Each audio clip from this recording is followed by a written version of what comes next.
I've kind of lost control of Star Wars, so it's going off in a different path than what I intended. But the first six are very much mine and my philosophy.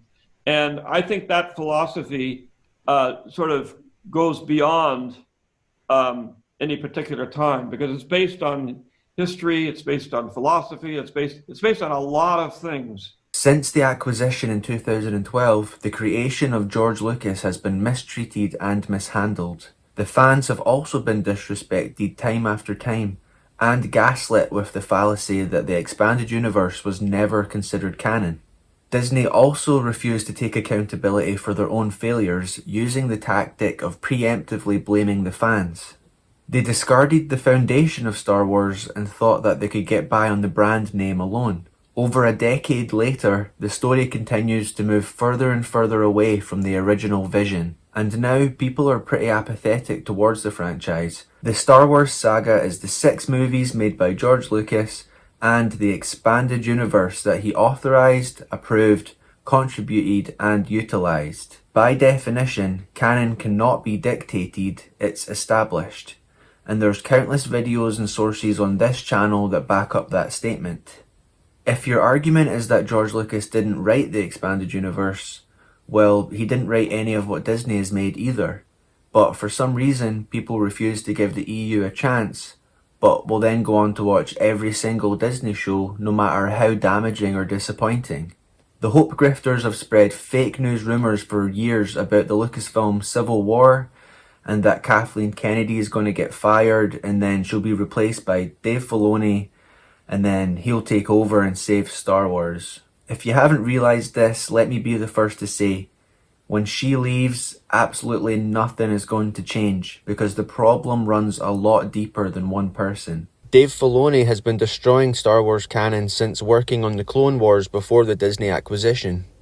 He is currently the Chief Creative Officer at Lucasfilm, held in high regard and is revered for his knowledge of canon and the Star Wars universe. People get into all these debates of what's canon, what's not, and sometimes forget just the special nature of telling a good story. First of all, when we were writing those books, we were told we were writing canon. So at that time, we were creating canon. And so anybody who says they were never canon is just incorrect. It was all canon. Everything published was canon. He was even consulted for shows such as Obi-Wan Kenobi and The Acolyte. The latter he actually signed off on the scripts. Leslie Headland, and she's a massive fan and I've talked to, and I enjoyed talking with her, and her teaser was phenomenal. I mean, how can you not be excited about Acolyte? And Skeleton Crew creators stated that everything goes through Filoni. Believe it or not, Dave Filoni trained under Rian Johnson and is a fan of the Disney sequel trilogy. You know, Rey, she impresses Han Solo. He's like the guy's guy, impresses him, impresses everybody in the audience. She goes up with Kylo Ren, she punks him right away. Like, he's supposed to be this great guy, wiped out all these people. I don't know. She took that lightsaber and was like, I'm going to take you out. And she did. And I'm all for it. And she looked strong. He was even involved in the controversial decisions concerning the character of Luke Skywalker. He's on board with everything they've done and are doing over at Disney Lucasfilm. Tony Gilroy did a version of the Empire that's like it's like the most THX awesome evil thing I've ever seen.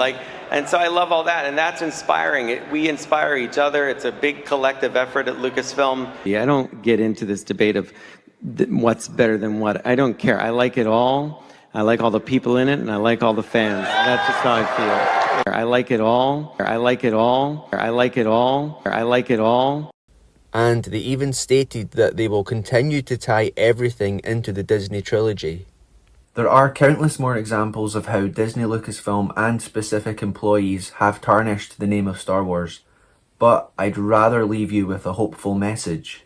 We can continue to enjoy Star Wars by compartmentalizing the difference between Disney Star Wars, which is Star Wars in name only, a separate continuity, and the true original lore, canon and continuity of George Lucas era Star Wars. The latter lives on through the fans that have invested in the property for decades, and they preserve it through consuming and sharing these incredible stories. Star Wars isn't dead, they just don't make it anymore.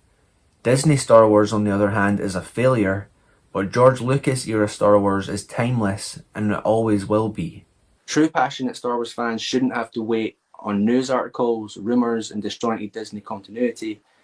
Personally, I get overwhelmed. What book should I read next, or what game should I play? They aren't Star Wars fans. They're either casual fans of the movies, or they want to be influencers and be part of the conversation. And basically, they're emboldened by their audience to give out their uninformed opinions. So long story short, they only care about what's on screen because it's effortless for them to consume. Star Wars is epic, right? Star Wars is really epic, and lore should never be treated like a chore, as we witness from some of the bigger corporate YouTube channels that cringe and cry about a 19-book series, right? There is 40 years worth of Star Wars stories to enjoy, a lifetime of new Star Wars to explore. Personally, at the rate I read, I'll be 60 by the time I'm done. As Matt Wilkins stated, the expanded universe respects and rewards the reader. We don't need new Star Wars because we have enough. The more that we dive in, the more we'll learn, the more we can build up our knowledge, and we can be part of the conversation regarding real Star Wars.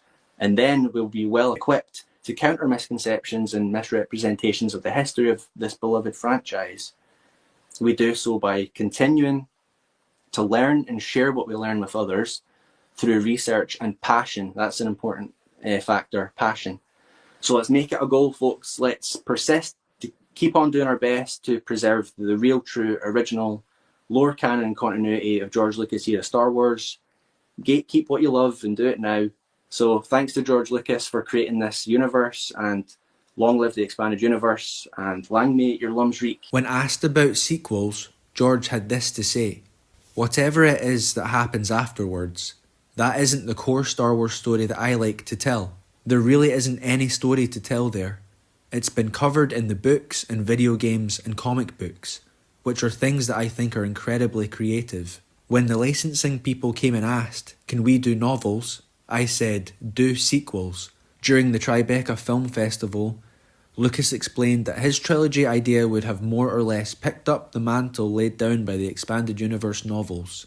The original saga was about the father, the children, and the grandchildren. And that's not a secret to anybody. It's even in the novels and everything. And obviously we have hundreds of books and comics and everything you could possibly imagine. Today, there's over 5,000 characters. It's very big. And, we have lots of novels, lots of comic books, lots of games, and the movies and TV series. And, there's a whole world of Star Wars now that didn't exist. I've kind of lost control of Star Wars, so it's going off in a different path than what I intended. But the first 6 are very much mine and my philosophy. And I think that philosophy sort of goes beyond any particular time, because it's based on history, it's based on philosophy, it's based on a lot of things.